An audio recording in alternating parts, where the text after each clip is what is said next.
عليكم ورحمة الله وبركاته، كل اخواتي وحبايبي الغاليين. يا رب تكونوا في احسن حال وفي اتم صحة. النهاردة ان شاء الله كده حبيت اشارككم فرحتنا بحلول شهر رمضان المبارك. ربنا يجعله يا رب كده يجي بالخير والسعادة والبركة لكل الناس ان شاء الله. هنا طبعا الفوانيس، احنا في مصر لينا يعني عادات خاصة كده. رمضان بيبقى ليه طعم تاني طبعا. هنا يعني احنا كنا بنتفرج، دي في حلوان، احنا هنا في حلوان بنتفرج على على الحاجات بقى، الفوانيس واليميش والحاجات بتاعة البيت. ده محل ادوات منزلية زي ما حضراتكم شايفين كده.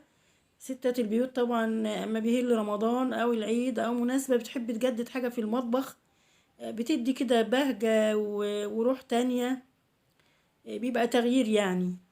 صواني، كوبايات. هنا كمان بقى في الألعاب بتاع الأطفال اللي احنا عارفينها بقى، دي طبل وفوانيس. الفوانيس الكبيرة دي هنا تقوم كوبايات برضو للمطبخ، صواني. آه، زي ما انتم شايفين كده الناس كلها فرحانة، وربنا يا رب ان شاء الله كده يعيدوا علينا وعليكم بالخير واليمن والبركات. اتمنى يكون الفيديو عجبكم. لو انتوا جداد في قناتي اتمنى لايك حلو لو عجبكم الفيديو، واشتراك في القناة، وكل سنة وانتوا طيبين مرة تانية.